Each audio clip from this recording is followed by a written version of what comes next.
Welcome everyone to the second webinar hosted by the Institute for Christian Socialism.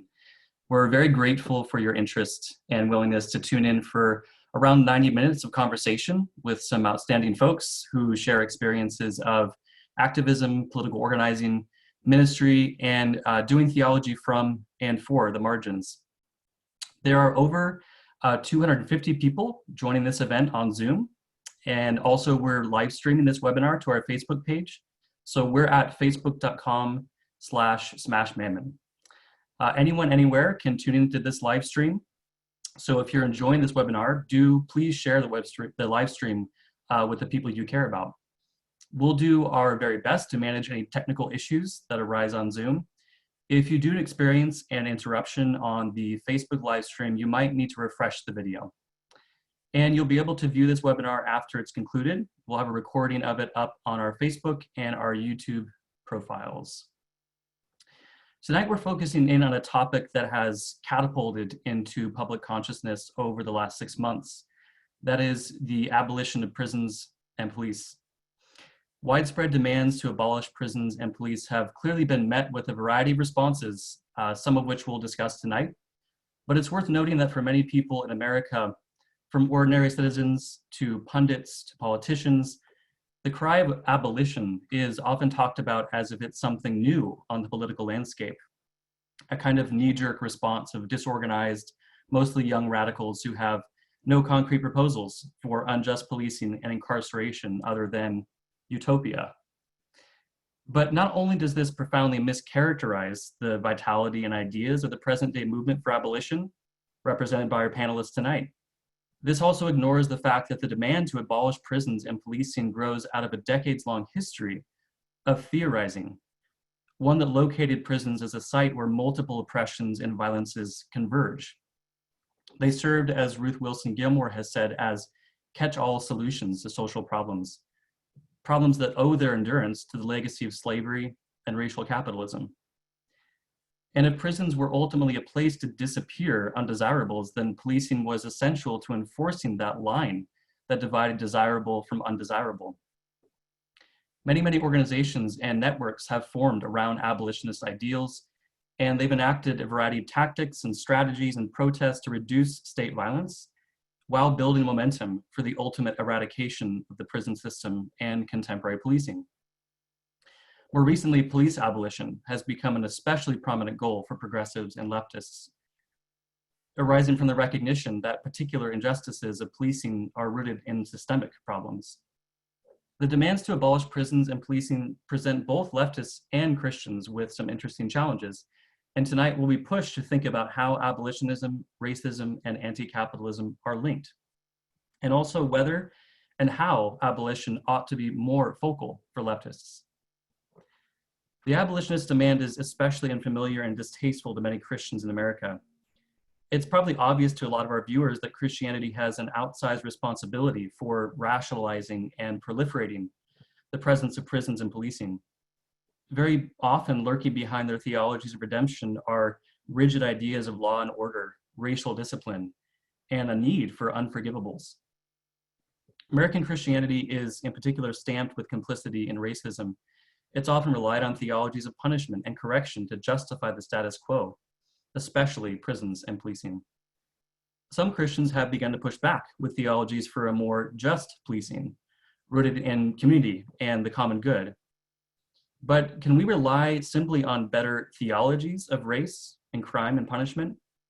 Or do we also need a movement to challenge the interests and power that are lodged in the correctional institutions of racial capitalism? This is a crucial question for Christian leftists who seek freedom for the oppressed and also an end to the systems that produce oppression. So it's our hope that tonight this webinar discussion will be of value for those on the left, Christians and other religious folk, and those who just want to learn more about abolition and may in fact have real objections to abolition. So with that said, I'd like to introduce our panelists who are joining us tonight. The first is Nyle Fort. Nyle is a minister, activist, and writer. He supports social movements through progressive scholarship, grassroots organizing, and faith-based activism. Nyle is currently a joint PhD candidate in religion and interdisciplinary humanities, with a concentration in African American studies at Princeton University. Hannah Bowman is an abolitionist and restorative justice practitioner. She's a graduate student in religious studies at Mount St. Mary's University and also a literary agent. She founded and directs Christians for the Abolition of Prisons and writes and teaches on Christian theology supporting prison abolition. She's also involved in a number of restorative justice initiatives and programs in Fresno and Los Angeles areas. Candace Simpson is a minister, a sister, a preacher, and an educator. She's a graduate of Trinity College and Union Theological Seminary. She's an associate minister at Concord Baptist Church of Christ in Brooklyn, New York. Minister Simpson is especially drawn to Christian education as a political education tool for Black liberation. And her philosophy is that heaven is a revolution that can happen right here on earth. Kazembe Balagun is a cultural historian, an activist, and a writer who's from Harlem, New York. He has served as Director of Outreach and Education at the Brecht Forum in New York, hosting events on performance art, LGBTQ history, film, jazz, and Marxism and the Black radical tradition. He's a frequent contributor to The Independent, where he published the last interview of Octavia Butler. And he's also published on art and communist collectives. He's also the race and class editor for our own Bias magazine. Vincent Lloyd is Associate Professor of Theology and Religious Studies at Villanova University. There he also directs the Africana Studies program. He is the co-author with Joshua Dubler of Break Every Yoke, Religion, Justice, and the Abolition of Prison. And he has written for The Bias and other publications on abolition. Vincent has done activist work ranging from student and labor organizing to senior citizen organizing. And Micah Herskind is an Atlanta-based organizer and writer. He's a policy associate at the Southern Center for Human Rights, a co-creator of 8 to Abolition, and works on the Barred Business Campaign, a mutual aid project for formerly incarcerated people excluded from coronavirus relief funding. He is on the Political Education Curriculum Committee of the Study and Struggle program. So again, welcome to you all. Very excited to have you. I thought we'd get started with some introductions beyond just the things I said about you, your immediate backgrounds. Could you each briefly describe how you became interested in the question of prison or police abolition, or both? And how each of you have engaged the abolition movement from within the context of your personal, religious, and political life. Nyle. Thank you, Aaron, and thank you all panelists. I'm really excited to be in conversation with you all. And even though I can't see all the people tuning in, thank you for tuning in. First and foremost, I want to shout out my nephew who's doing 10 years in prison here in New Jersey. Talked to him yesterday. We had a good conversation, and he wants to come home. He wants to come home. So he's holding strong, but I just want to send a lot of love to him, a lot of love to everybody who's incarcerated in the United States and across the world. Holding you in my heart, working hard to help you get free. So my first semester of seminary, I was in systematic theology class with Professor Mark Taylor. It was November of 2011. I went to class, and Mark Taylor had a political prisoner by the name of Mumia Abu Jamal, who was on death row at the time, call into our class. And Mumia essentially gave this amazing speech, this lecture from his death row cell, 6 by 10 foot cell. And I remember sitting in class, and I don't mean to romanticize, but it was like a conversion experience, a politicization, a radicalization. He talked about oppression, but more importantly, he talked about the possibility of building a different kind of world. And so that was really my entry into politics and into resistance and into revolutionary struggle. Then from there, after I graduated from seminary, 2 or 3 months after I graduated, white police officer Darren Wilson shoots and kills Michael Brown in Ferguson, Missouri. So I get on the bus from New York City, go to Ferguson. a lot of us actually had either like tradition, like roots in our faith-based traditions, or we were ministers and things like that. I ended up cutting my teeth in Ferguson, you know, getting tear gas with people, protesting. I didn't really know what I was doing per se. I was just angry. I had a righteous anger. And so while Mumia sort of introduced me to prison abolition and the need to release people from prison, Ferguson introduced me to the problem around policing. But I wasn't an abolitionist when I was in Ferguson yet. I remember going on Melissa Harris Perry's show and saying, the problem isn't police, it's police brutality. Now I say something different. The problem is that policing itself is brutal. It's not police violence, but as Dylan Rodriguez and others says, it's the violence of policing. So that's been my process. And right now, to be honest, I'm primarily writing. So a lot of my sort of faith in this moment comes through in opening my computer and writing my dissertation and just marveling at people who are out in the streets, you know, fighting the good fight. Great. Thanks a lot, Nyle. Hannah. Well, I love that Nyle brought up that language of conversion experience, because that's how I talk about my radicalization too.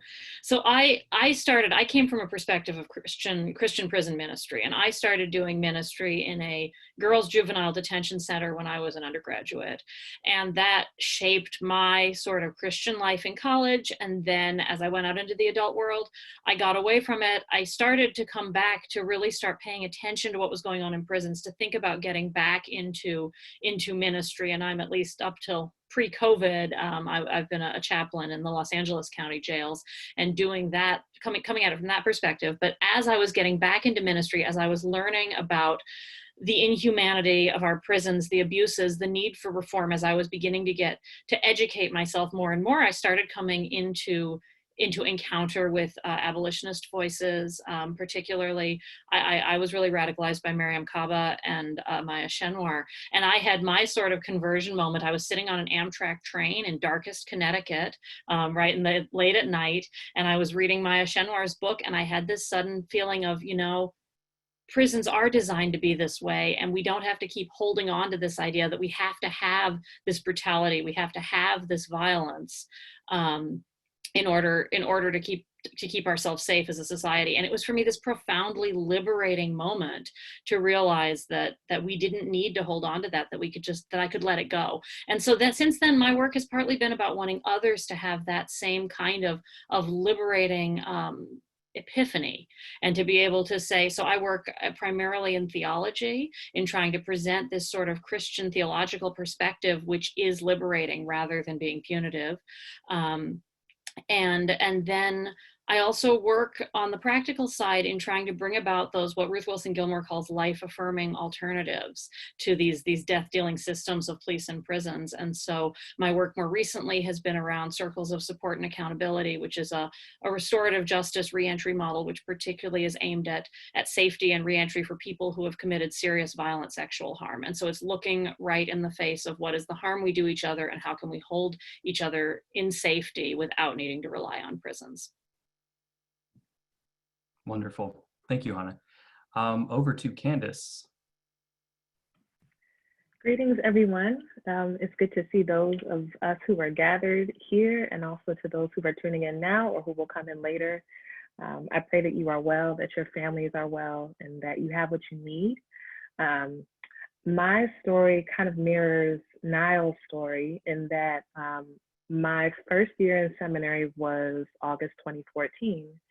And I remember during the day watching, we would be in an orientation for our first year MDiv program. And then at night, that was my first kind of dive into doom scrolling. And so every night I was watching what this nation was doing to Black people who said, y'all killed this baby. And I remember being really disoriented. And I was among some of the people who were saying that chant, indict, convict, send that killer cop to jail, the whole damn system is guilty as hell. And I think for some time I was into reform, and I believed that we could train these police forces into seeing us as human beings, but with more study and with more experience, learned that it is so much deeper than a professional development. And so when we were able to visit in Ferguson, who we all owe a great debt to, the people of Ferguson and the organizers of Ferguson, I remember seeing just how small the street was that Michael Brown was killed on, and coming away with this sense that those who pursued Michael Brown did so intentionally. And it completely changed my whole approach to what I think police are designed to do. And so it just gave me a different approach to what actually is these people are trying to do to us. And of course, in study and in experience and learning more about where police come from and slave patrols, none of this felt like something we could rationalize through, that there was something deeper, something more spiritual, and something about wickedness in high places that needed to be exorcised or abolished. Great. Thank you, Candace. Kazembe, over to you. Hello, everyone. Good to be here and good to see my panelists. And thank you so much, Aaron, and the Institute for Christian Socialism. Yeah, I'll just be brief. I'm gonna tell you my age and my color because I'm gonna be a little older. So how did I hear about this abolition thing? I remember being in Chicago for the Black Radical Congress, and this was maybe like '98.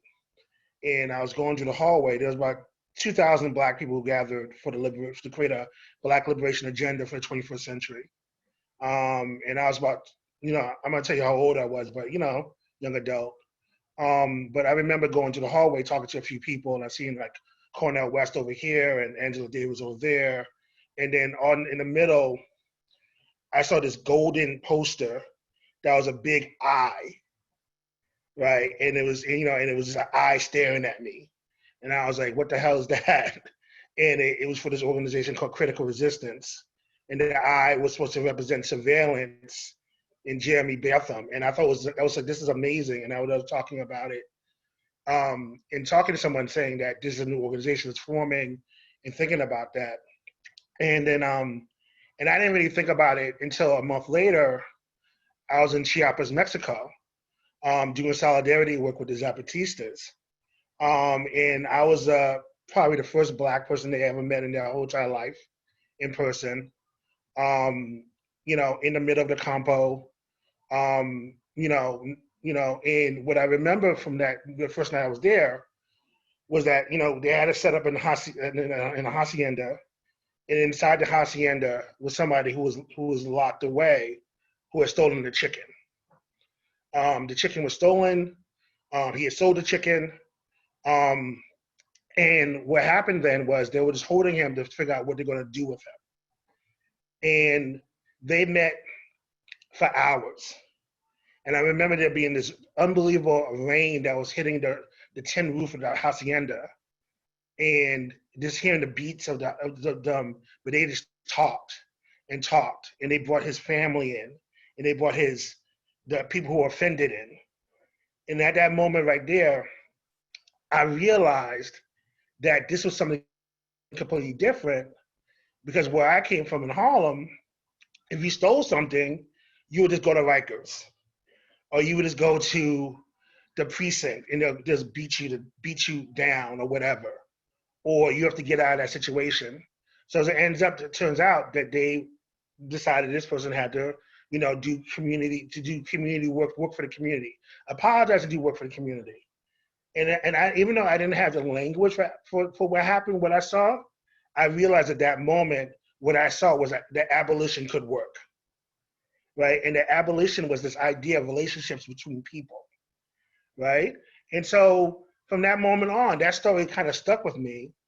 And so I guess part of my spiritual growth was the fact that I tried to have my social relationships through abolition, and that led me to being, I'm a heathen. I didn't start going to church until 6 years ago, But I go to a great church. It's called New Day Church. It's a boundary crossing, LGBT, pro-Black, affirming church. Candace has preached there.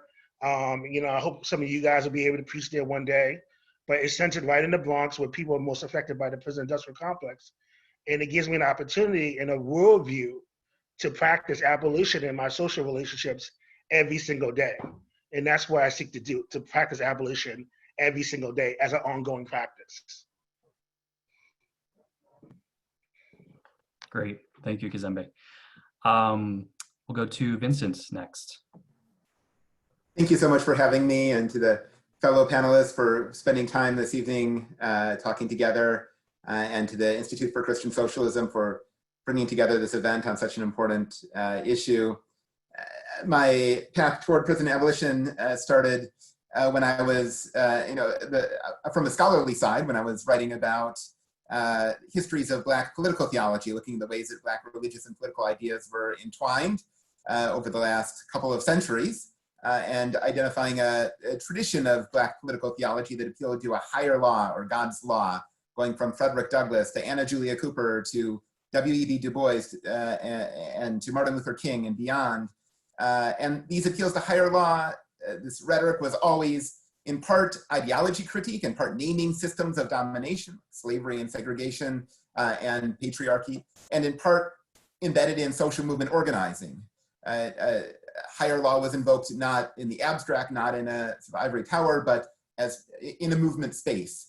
And so I started looking around for where was this language of higher law or God's law being invoked today? Where were the movement spaces that were joining ideology critique and that organizing work, and starting to hear this language of God's law and higher law happening around prison issues and around prison abolition. In my own sort of activist life, I was involved in some immigration detention work, observing immigration courts, and then visiting immigration detention facilities in Georgia when I was living in Georgia.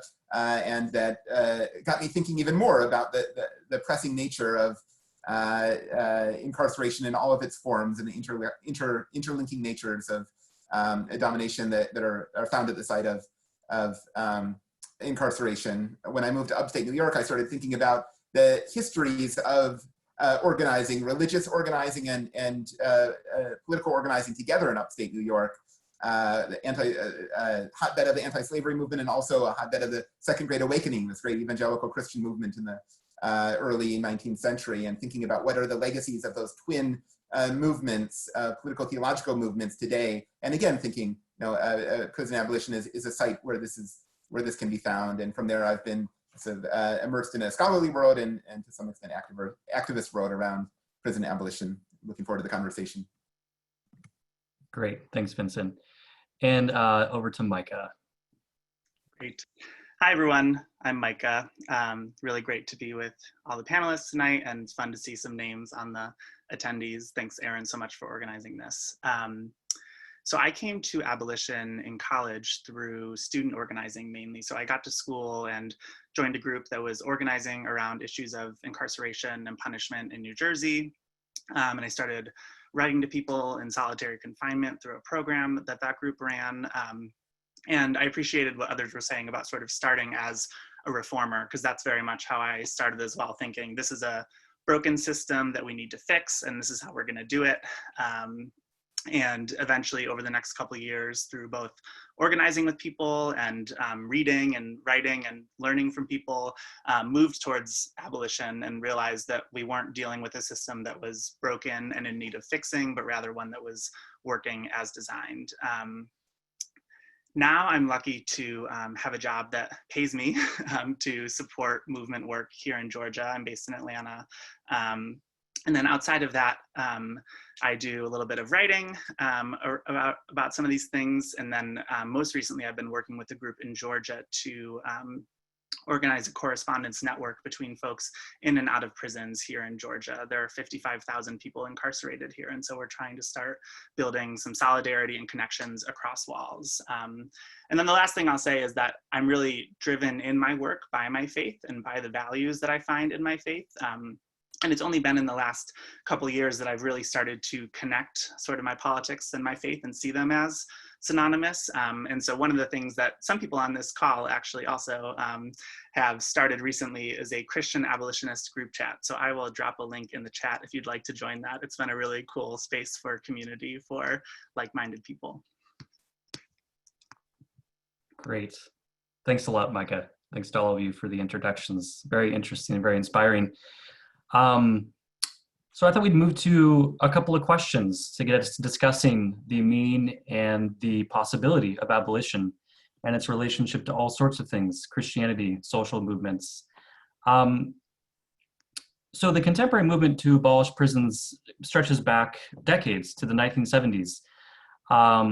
And the demand to abolish policing has developed along with it, sometimes parallel and sometimes very much knit together with it.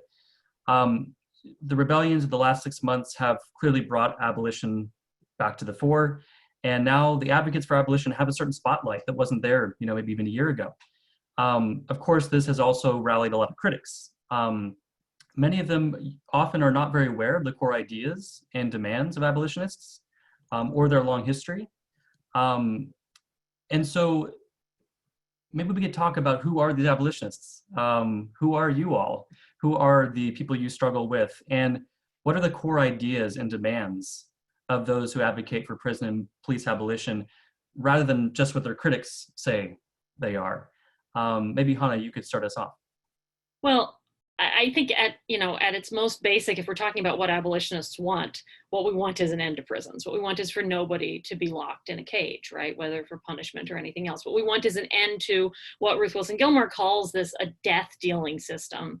And once we've recognized that that system is constructed to do violence, we want it to end. Now, to maybe put a little bit more detail in that, I think there's a couple things that are important to recognize from the history. One is that prisons were constructed, that we didn't always have prisons, and that prisons were constructed for particular social purposes. They were often constructed for particularly racialized social purposes, and that the criticisms of that and the theory around that has developed, as Aaron has suggested, going back decades, and that we have to think about, I think, the important role that Black women like Angela Davis and Ruth Wilson Gilmore have played in that theory of abolition, so that we're drawing on something which does have a theory about the social construction of crime and the role that prisons play, that this isn't just coming out of nowhere. The second thing that I think is really important is that abolitionist goals are coming out of concrete organizing on the part of incarcerated people and people affected by the system. And so I think about, our solidarity work across walls. I'm a big fan of the Incarcerated Workers Organizing Committee and and various other organizing efforts happening within prisons and behind walls. And I think that our work in abolition and our theory of abolition also always has to be coming out of those needs and those demands. And so that's, again, it's not just a utopian dream, right? Because it's coming out of the concrete organizing that's being done by the most affected people. And then the other thing that I think is important in talking about abolitionist goals is that we also want an end to carceral structures that go beyond physical prisons, right? It's not about, well, let's get rid of prisons and lock everybody up in their houses. Let's put everybody on electronic monitoring. Let's throw everybody into drug treatment instead, when we know that current models of drug and mental health treatment and even social work have also been colonized by these ideas of the prison. So I think as we look at what we're abolishing, we want to abolish the carceral structures as they've gotten their tendrils and sort of their hooks into every part of our society. And then the other thing that I think is important, and this again comes from Ruthie Gilmore, is that we want to build these alternatives. We want to build life-affirming alternatives. She says, that we want to, as Angela Davis says, make prisons obsolete. And the reason I think that's important to bring up is that so often our critics get stuck on, well, you're just gonna let people out of prisons and ignore public safety, right? That's the caricature of abolition. And I think what I have learned from abolitionists is that it's so much about building. It's about building alternatives. It's about building community capacity to handle harm. It's about, everything within that constellation of restorative justice, transformative justice, community accountability processes. It's about a whole lot of messy things that we can do together to be, as Kazembe said, better in relationship with each other. And it's also about meeting people's material needs and recognizing the way that material needs drive what we call crime. So I think that's sort of a very brief overview of what abolitionists want. Maybe you all disagree. Indeed, very brief, very succinct to the point. Yeah. Maybe that's great, Hannah. I was thinking, Vincent has written, along with one of his students, Villanova, a piece for The Bias on police abolition, which makes some similar points, but develops them some more in the direction of talking about policing and the institution of policing. Vincent, could you kind of clarify some of the abolitionist goals and strategies, especially with reference to the institution of policing and some of its concrete practices? Sure, and I'll really just be underscoring a couple of the points that Hannah made so effectively there. First, about the contingency of the institutions, right? We think of prisons and policing as necessary, as something that's always been part of the world. Of course, this isn't the case. Prisons started at a particular moment, policing started at a particular moment for particular reasons. Right? The most common story about policing in the US is that in the North, policing started as a means to control the working class, a tool of the wealthy and powerful to keep workers in line, to keep workers from disrupting production. In the South, policing started as a tool of white supremacy to keep Black people in line, to keep Black people from disrupting the racial order in the South. There was a time before policing, and there can be a time after policing. That's a key commitment of abolitionism. And secondly, again, underscoring a point that Hannah made, abolitionists recognize the tragic nature of the world. There will be harm. We each harm each other. We are each harmed. But the way that harm is most effectively addressed is not through putting people in prison. That actually produces more harm. It compounds harm. And distributes that harm onto the most vulnerable, onto those who have already been especially harmed. Addressing harm is not done most effectively through policing, right? As we've seen, especially in the news in recent weeks, right? Policing often is not the most effective, is clearly causing more violence and harm when it's meant to help. And so what abolitionists are committed to doing is expanding our imagination, realizing the contingency of these institutions and saying, we need to imagine otherwise, right? And it's possible to imagine otherwise. We can turn back in history for resources. We can turn around the world to resources for imagining otherwise. And we can look in our own communities, particularly those most affected by the harms of the economic system, the racial system, and the state violence, and see that there are already nascent in those communities practices for addressing harm at the community level, at the local level, that we need to call attention to and hold up as the best way to address harm. That's super helpful. And I kind of wonder here, just not knowing exactly who our listeners are, I mean, I think one rejoinder to this line of argument, and one that's usually not made in bad faith, it's made in good faith, given the kind of undeveloped imagination of most people when they think about policing in prisons. Why not reform, right? So of course, policing in prisons have an origin in oppressive systems, right? And a need to keep working people under control and to send slaves back to their masters. But what of those people who might say, yes, but can we not simply curtail the worst abuses of a overall pretty functioning system by rigorous reform? I mean, what's the kind of response to that? I mean, who is the system functioning for and how? You know, I think saying obviously this was started in keeping workers docile and keeping people enslaved, but we can totally reform it. I mean, when you phrase the question that way, what is there to reform?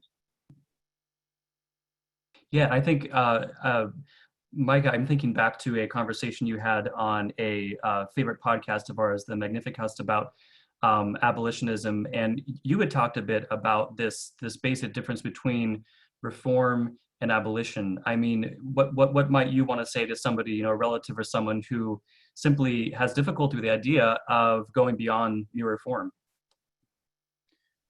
Yeah, sure. So I think one of the frameworks that I find most helpful comes from critical resistance that they've developed for the past couple decades. Is that are we trying to fix a broken system, or are we going to recognize that it's working as designed and therefore try to get rid of it? And so I think that in the first part, just going back to the history of policing, like Hannah was just saying, we can recognize that the system isn't broken. So that's one thing. But I think the second most compelling point, I think that really the history of reform is the most compelling argument for abolition. So I think sometimes people in normal conversations, reform comes up as something that like, oh, we should try something new. We should try reform. And then when you actually look at the history of policing and imprisonment, you recognize that there was no point in time in which people didn't think they were reforming the prison. The goal has always sort of been improvement. We're going to make it better. Mariam Kaba wrote a really good piece in the New York Times called "Yes, We Really Mean Abolish the Police" or something like that. And she walks through sort of the last 100 years of basically the same attempts at reform. We need more, a more diverse police force. We need better use of force standards. We need better procedures, better accountability mechanisms. And we've been doing that for 100 years, 200 years. And so when we look at that, the sort of the burden of whether something is utopian actually shifts onto the reformers, and it's saying, you've been doing the same thing for 200 years, and what has that produced? Untold violence and no sign that the violence will stop. Whereas abolitionists are actually working for something else. We're trying to stop improving the system that is actually working at peak capacity right now. That's great. I really appreciate too how you talk about it as a burden of proof when it comes to who's actually talking about utopias, right? I mean, this is an important point. I think a lot of the times, like some of the most insistent criticisms are, yes, that it's a utopian dream to aim for these things, and that it's somehow very disconnected from the realities of everyday justice and crime. And we often hear this is just the way society is. I think some of the common worries, right, are that you might have a society that allows criminals of the worst sort to run wild in communities. Could be murderers, robberies, people who commit maybe more gendered crimes. It's talked about a lot of abuse and rapes. It wouldn't be able to, for instance, prevent crime. It lacks the armed guardians to do so. It would just be general chaos. So, I mean, Nyle, for instance, I mean, to talk about this, is the abolitionist dream just that, an impossible dream divorced from history? Or is there something more going on that we can say, having to do, for instance, with the evolution of police in prisons, and also kind of the stripping away of certain kinds of important social services and institutional supports that have delivered to us a situation where policing in prisons just seem like all we can have? Yeah, excuse me, thank you for asking. I mean, as folks have already said over and over, prisons and police aren't natural, nor were they inevitable. They were invented in a particular point in time to protect the institution of slavery, private property, and today their primary role is still to manage inequality and repress resistance. So I think, to put it plainly, they exist primarily to protect the criminal activity of Wall Street, of big banks, of oil, pharmaceutical, fossil fuel industries, to protect the rich from the poor, the boss from the worker, the property owner from the person who lives on sidewalks or in train station lobbies. I think that's an important beginning point. And so, is abolition a pipe dream? I guess the question assumes that the project to abolish police and prisons is some kind of eschatological dream, something way off in the distance that we can see but we can't touch. But that's an ahistorical and it's an apolitical assumption. Abolition is and has been in the making since at least the inception of slavery. So I think the question then, for me at least, isn't whether abolition is simply a dream, but how do we carry on the best of our past and link up with the most exciting parts of our present in order to continue to build the world that's already in the making. Another way to put this is, if abolition is a dream, and if by dream we mean something pleasant and beautiful that only exists in our mind, then no, abolition is not a dream. But if abolition is a freedom dream, to use Robin Kelly's term, then yes, abolition is a dream that not only exists in our minds, but in our protests, in our campaigns, in our organizing efforts, in the Dream Defenders Freedom Papers, in the Movement for Black Lives Policy Platform, in the work of Critical Resistance, Assata's Daughters, Black and Pink, 8 to Abolition, so on and so forth. But I also want to say that I think abolition also exists in my living room and in people's relationships and in the way we raise children. And so I don't want to act like it's not a daunting task, but I always remember James Baldwin's quote to his nephew in 1963. He told his nephew, "I know that what I'm asking of you is impossible." He said, "But in our time, as in every time, the impossible is the least that we can demand." And I think that that's always important to remember. The history of Black people in this country is the history of overcoming the impossible. And the impossible is a story we tell ourselves that exists in our imagination.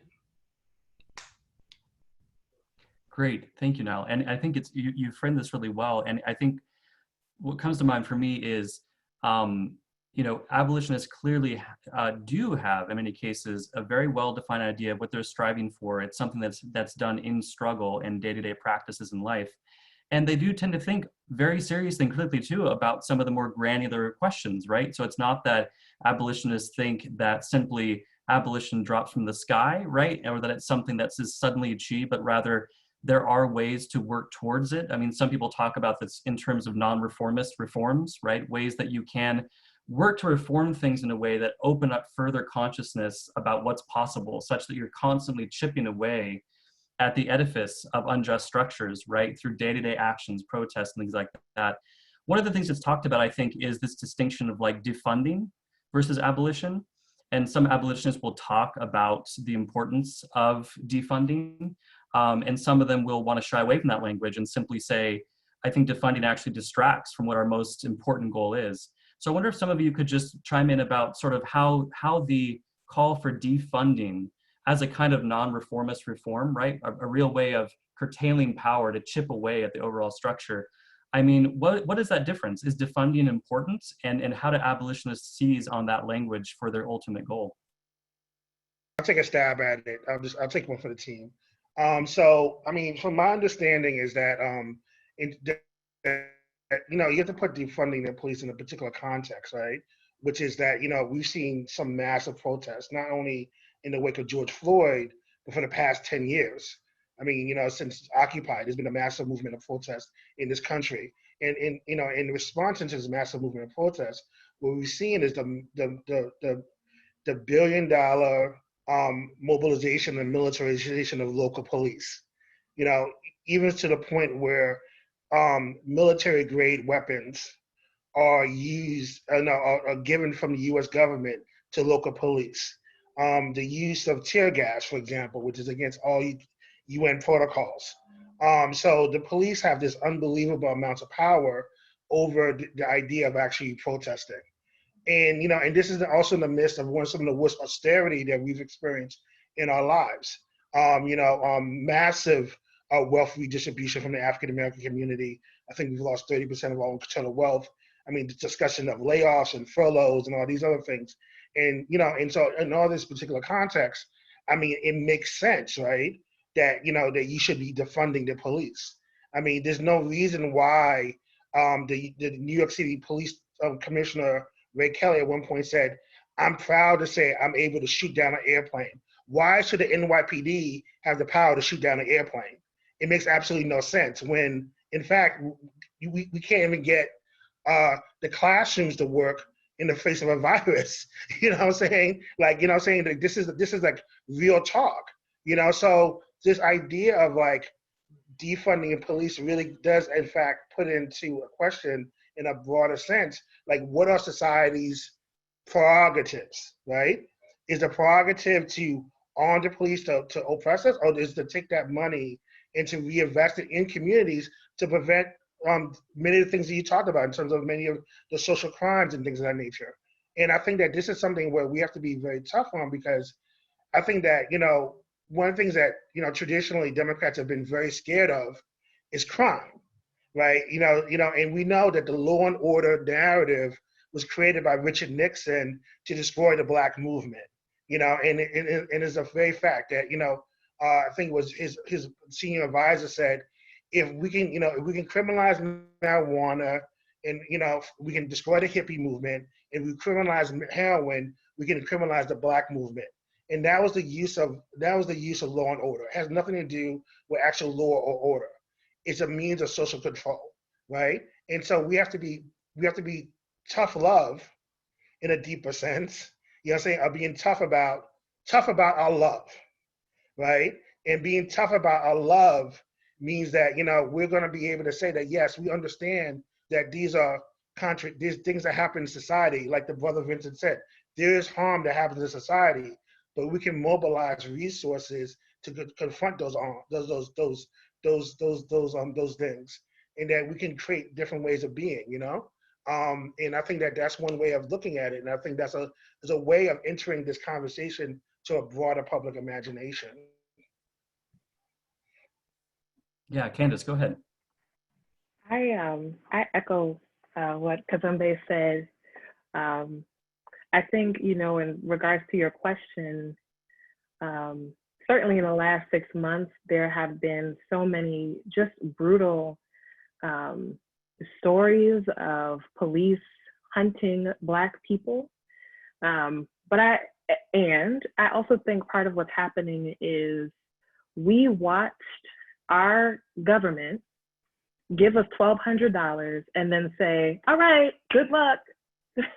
We watched a government decide and make provisions for a one-time $1,200 check that, by the way, not every person in the United States has received still to this day.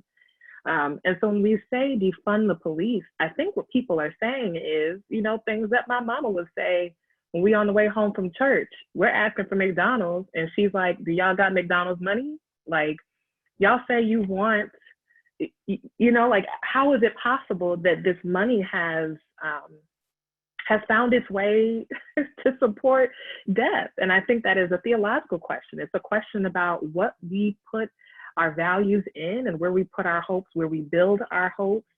And so I think abolitionists are some of the most creative and curious people who have been doing work like mutual aid work, have been doing child care sharing, have been doing that communal care that is, as others have said, presents an alternative to the death-dealing systems that we already endure.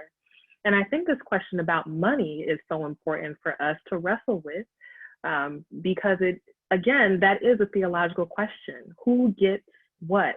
And, there is this passage that's often cited about Jesus' parable about, the laborers in the vineyard. And at the end of the day, every single person who shows up to the vineyard gets what they need. They get a daily wage. It's not the people that come at 9 get a certain amount, people that come at noon get a certain amount, people that come at 5 get a certain amount. But the underlying argument that Jesus is trying to make, though he is, it's a parable about heaven, and people often over spiritualize it. The point is, everybody deserves a daily wage because everybody has to eat every day. There's nothing about me that means that I have to eat less than you do. And I think our systems are set up in a way that really teach us to look at billion-dollar budgets like NYPD and say, oh yeah, that makes sense because they need that. Meanwhile, as Kazembe mentioned, so many of our schools are just not ready at this point to welcome children. We are actively putting people in danger. And the McDonald's money that we got to be spending on, tear gas and rubber bullets and all these like scary shields and like riot gear. And so when we come to the protest line and we stand in front of police, who's dressed for the riot? It is the police who are dressed and ready for war. It's never us. We've showed up in jeans and t-shirts, maybe clergy attire, maybe, whatever you're wearing to work that day. But there is this sense that like, y'all got a whole bunch of McDonald's money to do any kind of thing that you would like to. Meanwhile, when we ask for dignified housing, when we ask for community gardens, when we ask for, mental health supports in our schools, we got to justify every single line. NYPD gets to buy whatever they want, which is, it's one of those reasons why we are asking for no more training, no more reforms, no more bias training, because all it does is enhance the already ballooning budgets that these police forces already get. We've tried body cams. All they do is turn them off. We have not seen a correlation between body cams and convictions, if that's even what we're looking for as a movement of abolitionists. So this question of money is really, it is about money, but it's also about value, and it's about resource, and it's about how we have shaped an imagination around what is necessary and what somebody else will have to figure out somewhere down the line. I was just going to say, I think that I agree with everything Candace said, and I think it's also about power. And I think we shouldn't shy away from that. The fact is that the police have a monopoly on the authority to use violence, and they also have the lion's share of our budgets. And what we're seeing is that reform and real meaningful accountability is impossible under the current conditions of power, because the police will just ignore you, is what happens here. And so defund, I think from an abolitionist perspective, is also about taking away the power of the police and equalizing the power relations so that we can even have a conversation about reform. Yeah, a really important point. I think Nyle wanted to chime in too here. Yeah, I'll try not to be long, but I think one thing is to try to avoid two mistakes. One is to dismiss defund because it's not revolutionary enough. And the other is to deify it, to make it into something that it's not, which is something that's going to fundamentally transform policing and society. The first mistake in terms of dismissing it is also a strategic question. It's a question for organizers and activists.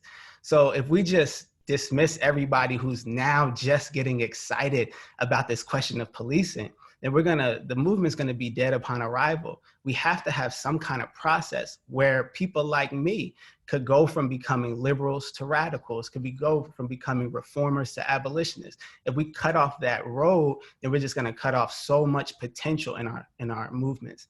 The other thing though, is to deify the defund, I think, is to have an improper analysis, because out of the huge toy box that the police have, if we take out a couple of toys, it's not gonna save the next George Floyd or the next Breonna Taylor, right? So not, and then you think about the actual budget size. You get rid of 2%, 3%, 5%, that's not even putting a serious dent into the type of weaponry and the type of resources they have to brutalize Black, poor, working class, indigenous people every single day. And so I think it's important to try to find a middle ground where we see defund for at least some people as an entrance, but not an end. It's a way into this broader world, this broader struggle. And I think that struggle is also not about a set of commandments. It's not dogmatic principles. It's not something written somewhere that we can go up and read. It's a true process of struggle where we read, we study, we pray, we worship, we cry, we protest. We do that together as we're on that road towards abolition. Yeah, thank you, Nyle. Thank you all for that. I'm thinking here that in this discussion of defunding, we've all kind of been at this question in a way that is constantly re-raising the question of money, right? And not just money, but the distribution of money. And that's the question of production, right? That kind of gets us onto the topic of capitalism, right? It's something that we talk a lot about at ICS, and something we care a lot about in terms of how we think through capitalism's reproduction through other kind of social oppressions. This is right where we're at with this question. You know, obviously, a lot of the abolition movement depends on an analysis of racism, but there's also a lot of talk of what people sometimes call racial capitalism, right? So here, racism isn't just a cover for the way capitalism works. It's not just allowing capitalists to divide workers. And definitely, it doesn't think that, for instance, if we were to have some kind of transcendence of capitalism or revolution, that racism would be abolished necessarily, right? It's a really careful way of thinking about race and class, in other words. So, I mean, you know, capitalism, Cedric Robinson, right, one of the early famous theorists of racial capitalism, talks about how capitalism can only emerge and survive and reproduce by preying on what he called unequal differentiation of human value. It needs it to emerge, it needs it to survive and reproduce, right? Hence racial capitalism. I don't know about you all, I often find that the language of socialism is not super central to abolitionist movements. Not that it's not there, but it's not super central. And as somebody who's done some work with a lot of American socialists and leftists and radical groups, oftentimes abolition isn't high on the agenda. Again, not always, but it's a tendency. I was wondering if we could think a little bit about this question, race and class, capitalism and racism. How do prisons and policing enable racism, anti-blackness, and capitalism? How do we think about this relationship of race and class? And I think, do we need some kind of theory and capitalism about capitalism or socialism to forward our goals? There's a lot there, but I thought maybe Kazembe, you've thought a lot about these things. You do some work for us at the BICE, you could kick us off. All the easy questions, I see this. You know what I'm saying? Right. So I appreciate that. All right, I'm gonna toss it to my man Micah in a few seconds because he hasn't said much of anything. So I guess there's a couple of things I'll just say. Like the first thing I would say, first of all, is that we have to be let's be a little bit broader about when we talk about abolition, because I think that when we talk about abolition, I'm talking about abolition of a lot of different things. And one of the things that was beautiful in the first revolution that occurred in the Paris Commune was the abolition of night baking. Like that sounds kind of curious. Like why would they abolish baking at night? Well, that was a struggle around wage labor, right? And the rights of people to be able to go to school, and the rights of people to be able to have free time. And they didn't want to be sitting around like 14 hours a day baking bread. They wanted to be able to go see their family or make art or do whatever. So I think that as socialists, I think that the term abolition makes a lot of sense because, we're talking about the abolition of wage labor. You know what I'm saying? And like, and having, ultimately, the association of free laborers, you know what I'm saying, where we exchange things based on trade and barter. You know what I'm saying? And when and I don't have a boss anymore, but I'm doing things that my labor is toward a social good. And I think that has to be part of our abolitionist toolkit as well, in terms of thinking about that stuff. I think in terms of thinking about a broader socialist movement and the role of labor. In terms of the question around race and capitalism, the way I explain it a lot of times, and I know this is a Frederick, like Cedric Robinson, book Black Marxism is so articulate and so brilliant in terms of talking about the ways that capitalism from the very beginning of its genesis was racializing, the world, and that whatever happened in the continent of Africa happened in Europe first, right? And that, the creation of Slavs and Irish and all these other subgroups was a reflection of this process of racializing. But, I think that part of it is also, let's just take just give me a second to talk about like a little example. So I used to work in the West Village, right? I used to work on Baker Bethune. For those of you who don't know, West Village is in Greenwich Village, which is downtown New York City. It's a historic district, has lots of great steps and streets and whatever. And you walk down, the West Village, and I used to say to myself, I used to be like, my friends used to say, oh, let's just stop by and get some French chocolate. And I used to tell them, I said, well, last time I checked, there were no chocolate fields in Marseille. So why are we talking about French chocolate? That chocolate came from Africa. And so you have that imperial mindset.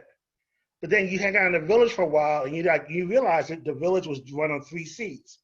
It was run on caffeine, chocolate, and cocaine, which are all imperial products built with slave labor, and I'm feeling this. I'm feeling the ghost of this, right? And I feel this all throughout, my walking through this neighborhood and the richness and the richness. And anybody who wants to talk about morals should be on Gansevoort Street 2 o'clock in the morning and see how people be acting. And I'm saying it to say is that felt experience is probably what Karl Marx felt in Manchester. It's probably what Friedrich Engels felt in Liverpool. They're seeing the effects, because when they're producing the Communist Manifesto, they're producing these works. They're seeing the effects of slavery on the English working class. The introduction of sugar, tea, coffee, all these different products in terms of their day-to-day life. In the same way, I think that we experience in our day-to-day life the effects of prison. In the height of this epidemic, a certain governor who I won't name very proudly said, this particular sanitizer was made by prison labor. It's all around us, right? The echoes and the ghosts of the prisons are all around us. And I think the activism that we're seeing on the streets is a historical reckoning with this ghost, right? And Karl Marx, Karl was an atheist, but he talked about some ain'ts and some spirits and some specters and stuff like that in the manifesto. But these are the ghosts that are haunting us all day. And so this abolition is also almost like an exorcism, right? Of these particular ghosts and spirits within this particular space that we exist in. So I think that this analysis that we have to have is this understanding that race and class are intertwined, not just in our analysis, but our everyday life. Through the slave labor, through the work. And I'm reminded of the fact that I love the fact that Candace is here, because at the foot of the Brooklyn has this great tradition of abolitionist churches, and they were very clear about the abolition was to not reform but to end slavery. At the foot of the Brooklyn Bridge is Plymouth Church, where the Stows and other people spoke. So I think that these are so our churches also have to be living monuments as well of the way in which the abolitionist movement has been engendered in many different ways. And I'm sorry for going so many different directions, but the spirit caught me. No worries. That was very enjoyable, Kazembe. That's very instructive. I know that Candace had a quick comment, I think, and then we'll take it over to Micah. Yeah, I think the question about race and capitalism reminds me and compels me to remember my ancestors and to remember my lineage. And as a Black woman, my body has been marked both as race and as having some gender that is legible to the state that decides to recognize my gender, but also as capital. And I think when I considered the inheritance that we have, particularly as Black people, Black Christians in this nation, I just cannot see any way out of this except abolition. And when I think of systems and structures that really highlight this relationship between race and capitalism, the one that is most obvious to me as a Brooklynite is gentrification. So I was actually speaking a few years ago with Dwayne Paul, who was on the last, I think, webinar. And one of the things that he mentioned was that mass incarceration is the first wave of gentrification. It is the first wave of clearing people out and making room for not only white people, but people with capital, people with money, resource, power. And so I am so disgusted that Breonna Taylor's name has become a meme without, well, I'm disgusted about that because I think that happens to no other victim of police brutality but women, that we become the butt of jokes and we become, kind of gotcha memes. But I'm also upset because one of the ways that Breonna Taylor was stolen from this realm is because her block was in the way of this massive gentrification project. And so we cannot speak about, race over here, capitalism over here, when they conspire at the same time to bring death to Black people. It makes me think of a time when years ago when I was living in Bed-Stuy, and I can no longer live there anymore. That's a story for another day.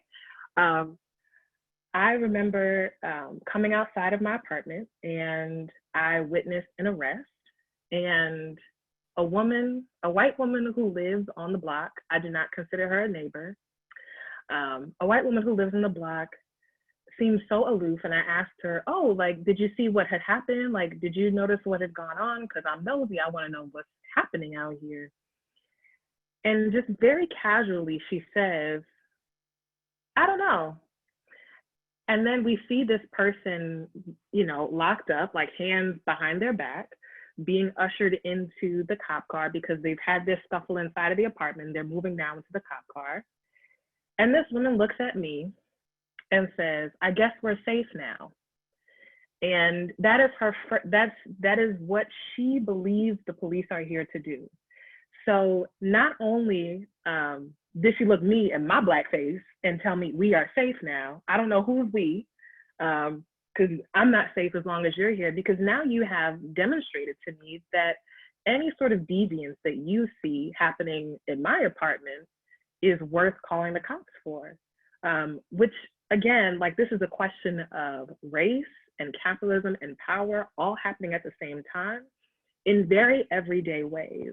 And so gentrification particularly is not just, oh, they put up a trap yoga, you know, studio, or, oh my gosh, they've got like artisanal avocado toast here. That's like the tail end of gentrification. The first wave of it involves race and capitalism and policing and mass incarceration, such that our neighborhoods, our safe havens, the Harlems, the Bed-Stuys, the Fort Greens, the East New York is on its way there. Like, I mean, all of these Black spaces or spaces for people of color in different communities are now up for sale. And then where do we go except prison? That's a great clarification. Thank you, Candace. And yeah, just because Kazembe invited Micah into this, I know Micah, as I said earlier, he, for the Study and Struggle organization, has done some work with the curriculum, which actually does have some lessons on what we call racial capitalism, some reading. So Micah, maybe you can weigh in here a little bit about how you and your organizing work and building curriculum have wanted to think about these interrelations of capitalism and racism and abolition. Sure, yeah. Thanks, Candace and Kazembe, for that. That was really important. So yeah, to the question, I will say I think that the language of socialism, or at least anti-capitalism, is definitely central to the abolitionist movement. I mean, I worry as abolition becomes mainstreamed a little bit that people might strip it of that. But I mean, every abolitionist that I've learned from has been really clear that abolition will require the absolute demolition of capitalism. But I do really agree that the left as a whole generally fails to incorporate an analysis of the prison and of punishment, and often of race and racial capitalism. And so in terms of racial capitalism and the ways in which prison sustains and structures anti-blackness, I think it does matter for sure. Back to that idea, do we need a theory of racism and capitalism and socialism? It does matter how we understand these terms. And so a definition that's been really helpful for me comes from Ruthie Gilmore, which I love how many times we've said her name tonight. But she defines racism as the state-sanctioned or extra-legal production and exploitation of group differentiated vulnerability to premature death. So I think that we see we don't see any more clearly, or we see it very clearly in the prison system, this production of premature death in our carceral and capitalist system very clearly this summer, with a new wave of really publicized deaths, but also not just death, also premature death. So all of the ways in which our system shortens lives, categorizes people, every misdemeanor stop, every arrest. There's data that says every year in prison takes 2 years off of someone's life. And so understanding that our prison system is a core propeller of group differentiated vulnerability to premature death should really place it squarely within sort of the left's struggle against capitalism, against racial capitalism, to understand it as like a key structuring force of inequality, of class and racial inequality, and how they're intertwined. So yeah, I'll just say that. That's great. Thank you. Thank you. I was thinking too, Vincent, I might bring you in here because it's a lot of fun to do this because Christians get to talk about things like, demons and powers that be and things like that, along with unjust structures. And this language of theology is clearly at play here, of religion and theology, and the way we think about abolition, policing, prisons, and punishment. Vincent, you wrote an article for us with one of your students, Nathaniel, that was titled Challenging the Police. And I thought I would read a very quick excerpt and ask you to kind of develop this for us. You wrote, quote, "In today's world, the religious attachment to policing in a broad sense slides into an attachment for a particular historically contingent institution, the police. Even if Christians are convinced that the particular police system we have has gone haywire, many remain susceptible to the lure of other policing systems, likely more violent and grotesque than the one we have today. For that reason, we must interrogate the deep fondness for policing in Christian culture." This was like a lightning bolt for me because I grew up in evangelical circles, and I knew coming out of those circles that the affection for law and order policing and the sort of fetishizing of authority was a problem. But it really got me thinking, like, what was going on there exactly? You talk about kind of two models that kind of get worked out in churches and communities in terms of theology. One is kind of corrective or punitive, right? God is a kind of overseeing cosmic master. He corrects evildoers with punishment and violence. Therefore, humans are licensed to do the same because we're sinful. There's a second model you talk about, kind of the formative model, right? Which assumes more kind of a basic orientation to goodness in all humans and the need for kind of a quiet and progressive formation into virtue in a community of other virtuous people. Some of the proponents of that model like the just policing idea, right? That you have to embed policing in better community and the common good. But I think the correctional approach still kind of tends to take the day. It renders policing natural and kind of preferable. Could you talk a little more about the way you thought about that in your article and kind of these two models? Why this allure towards punishment, and how do these models really obscure the liberative aspects of the gospel?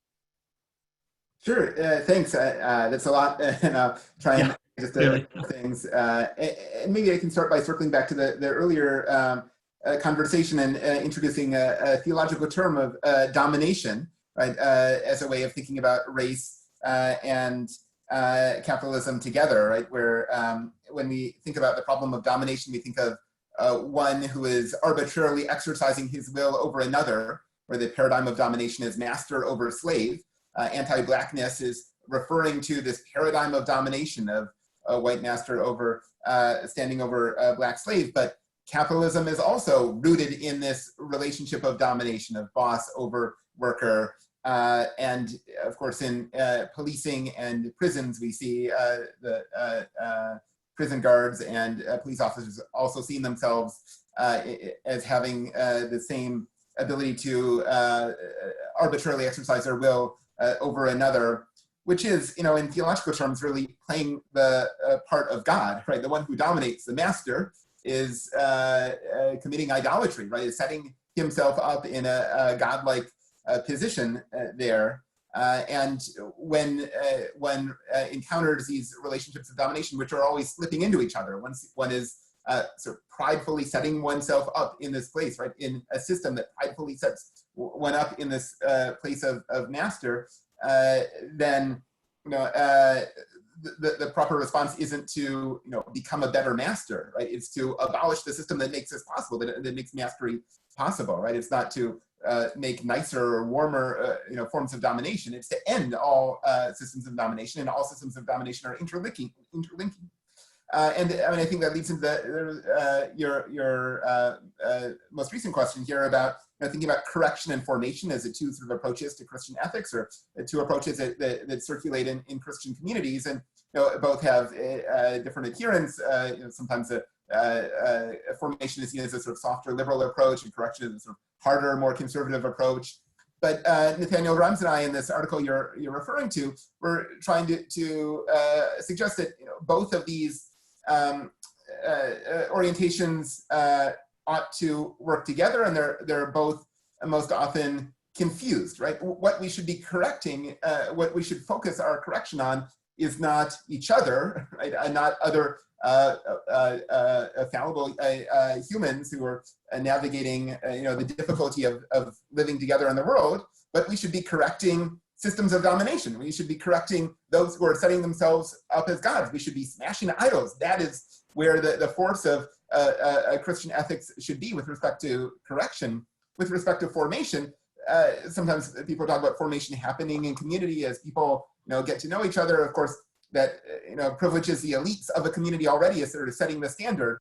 And I mean, if we think of Christian ethics at its most powerful and central to a gospel message, that formation is happening from the margins and in process, right? As those who are marginalized are organizing together against the powers that marginalize them.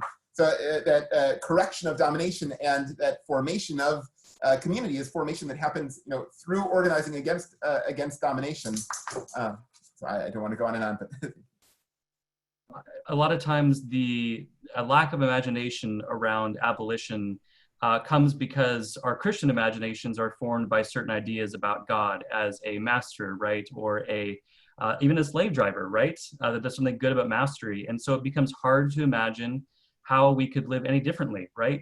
If the whole world is made master over slave or master over servant, how do you imagine abolition? And I think Christians sometimes do transpose that theology onto their social relations when it comes to crime, punishment, and policing. So how do you think that sometimes kind of works into the imaginations of Christians such that they can't think about how the gospel liberates? Yeah, I'm not sure. I don't know how to exactly answer your question, but I have something that might relate to it that I would like to talk about. I grew up in this small Pentecostal church on Sussex Avenue in Newark.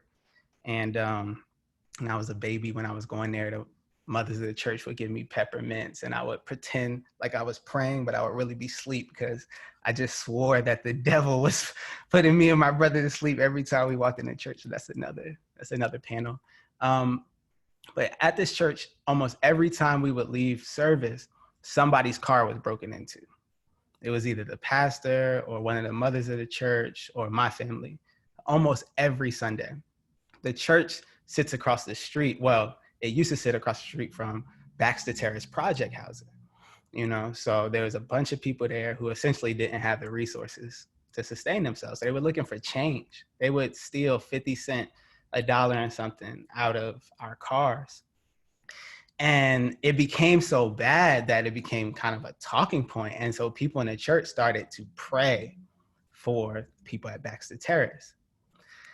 And it came from a real place. People were genuinely concerned with the fact that these folks didn't have what they needed. But at the same time, I don't know if there was the resources to connect that with issues of social justice.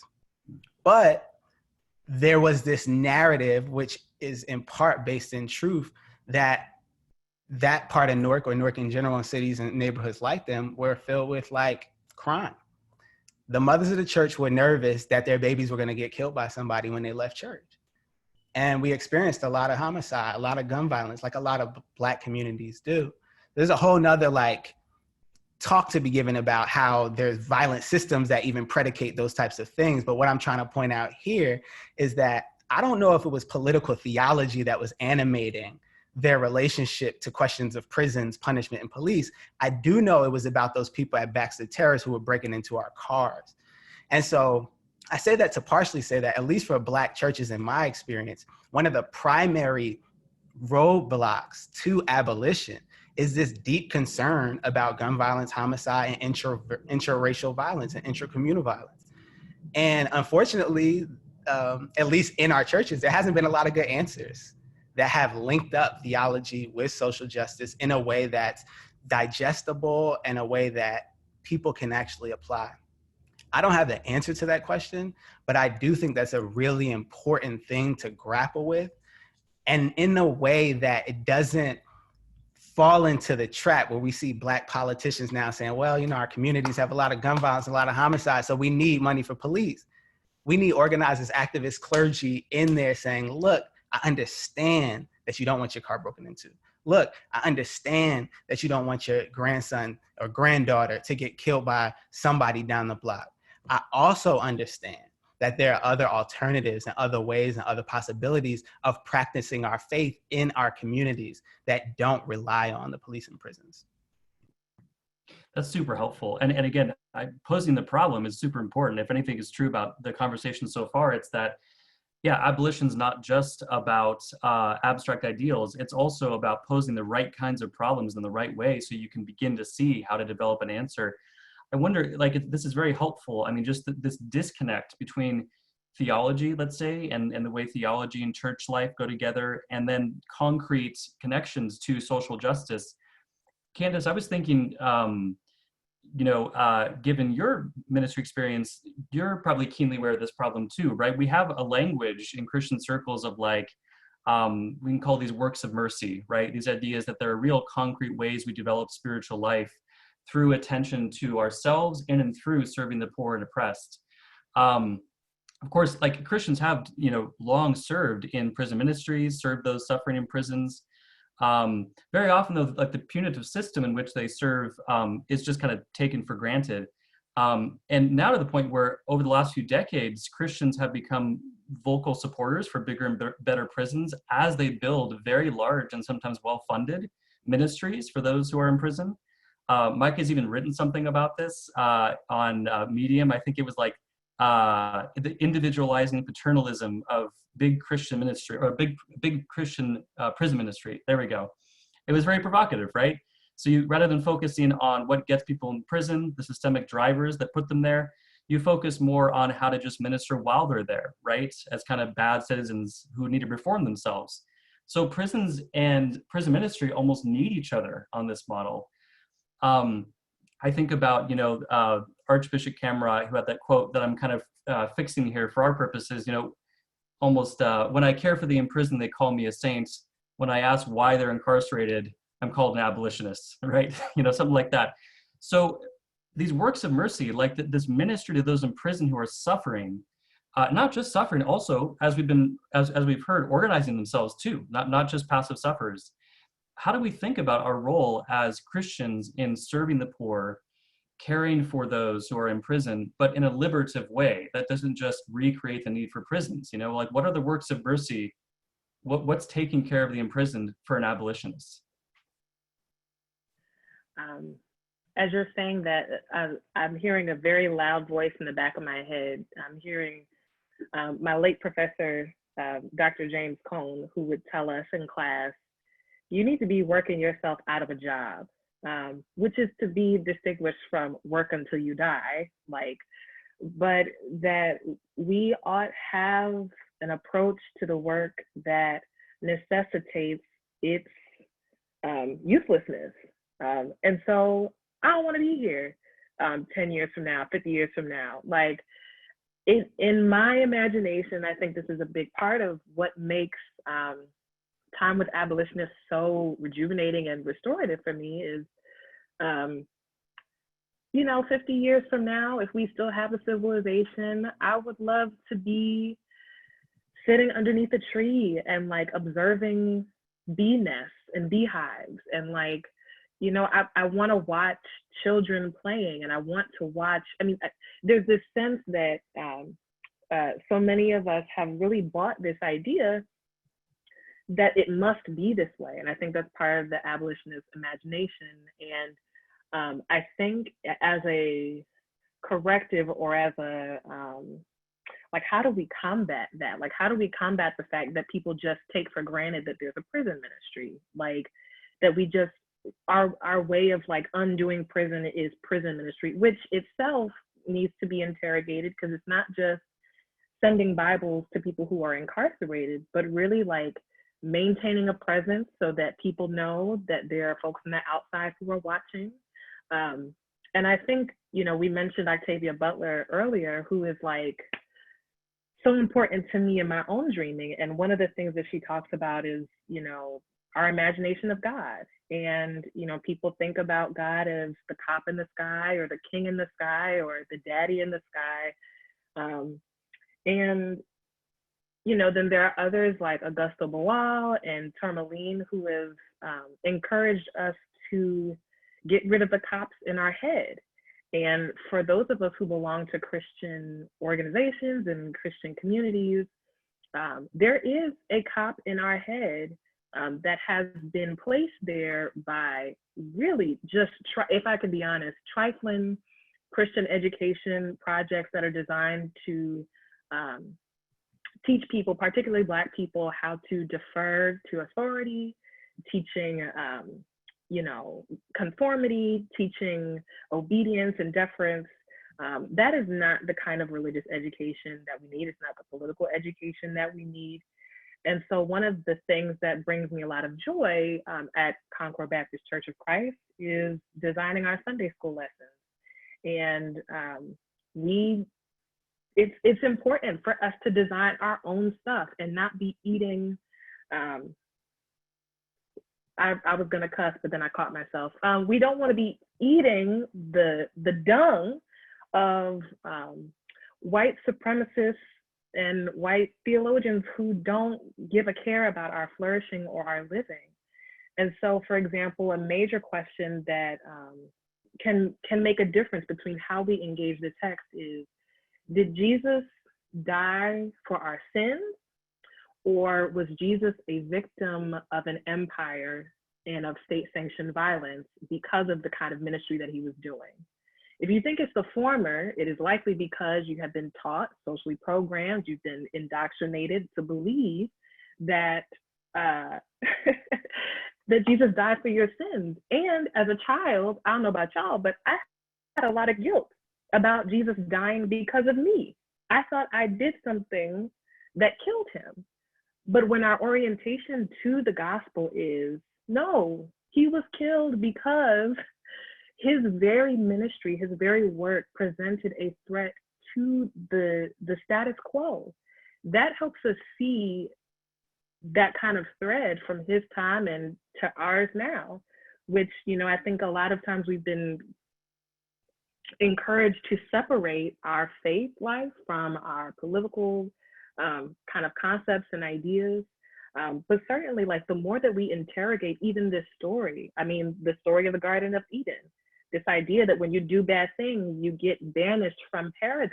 That is such a fundamental and such a central story to who we say we are as Christians. And so how do we reimagine those stories and rethink those stories and discern what parts of the story are ethical and which parts of the story need to be replicated and which parts we're going to imagine otherwise? Like, if we could do the Goosebumps kind of like choose your own adventure thing, like, how could we do that differently with text so that we're not obsessing over this like punitive story, obsessing over this story that when you do bad things, you get banished, you get locked out, and then you die. Because Jesus, again, was certainly not the only person to be surveilled and the only person to be hung and killed in the way that he was.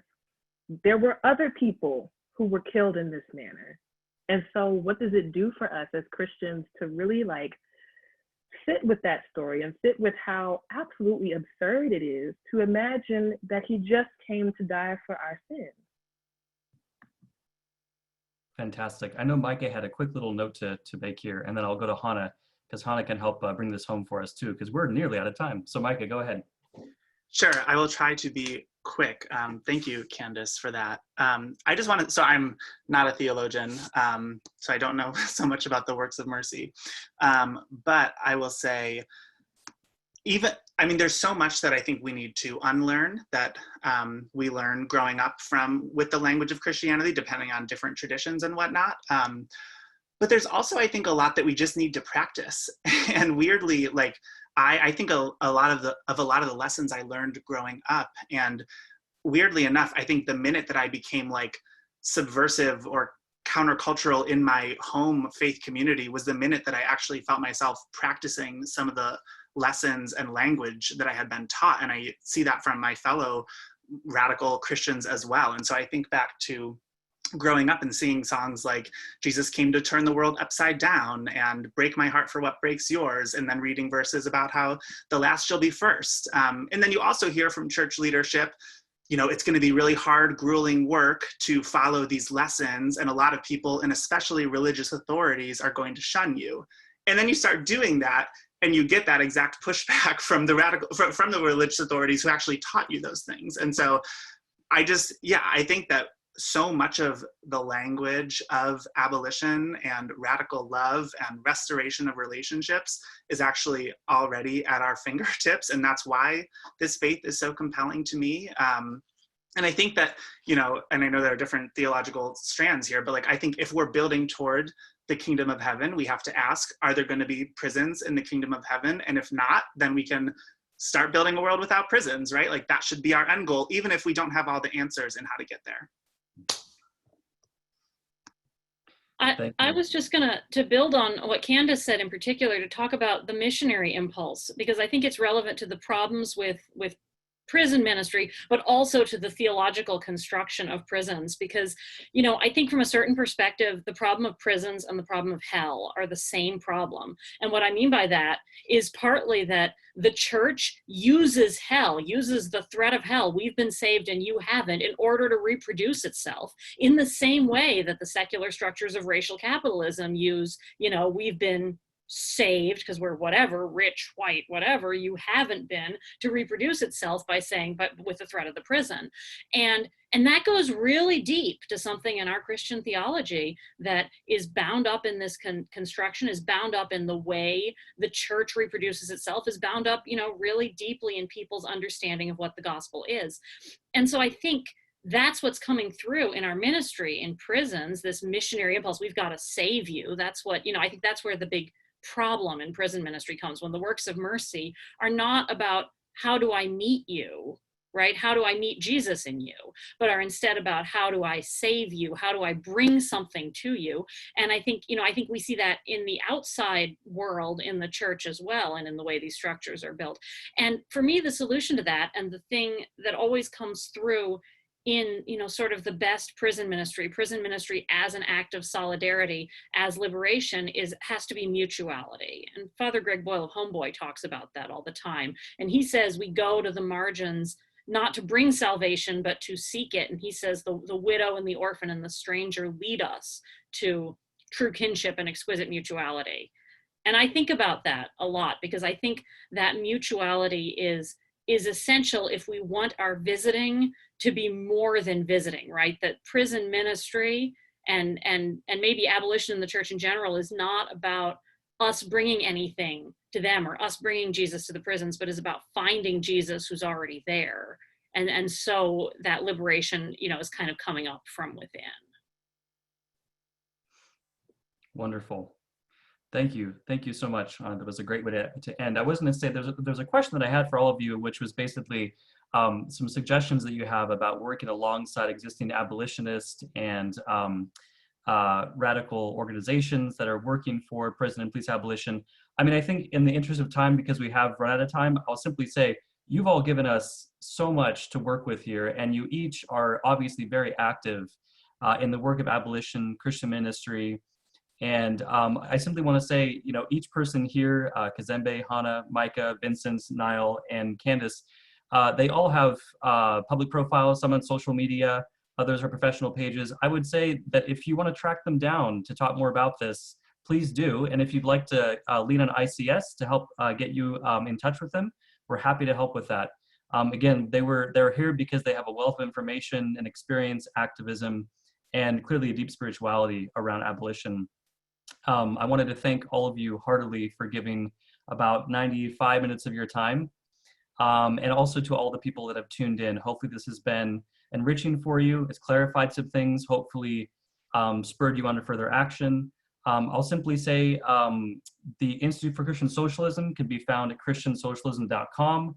We're at Smash Mammon, both on Twitter and Facebook. And we'd love to get in touch with you. So if this has sparked your imagination, you're excited about the work we're doing and the work they're doing, please get in touch. Again, christiansocialism.com. And with that, again, I will say thank you to all the panelists today for your precious time and for all of your wonderful contributions. Thank you so much for joining us. Thank you, Aaron. Thank you. Thank you. Y'all All were right, be Thank well. you. Thank you so much.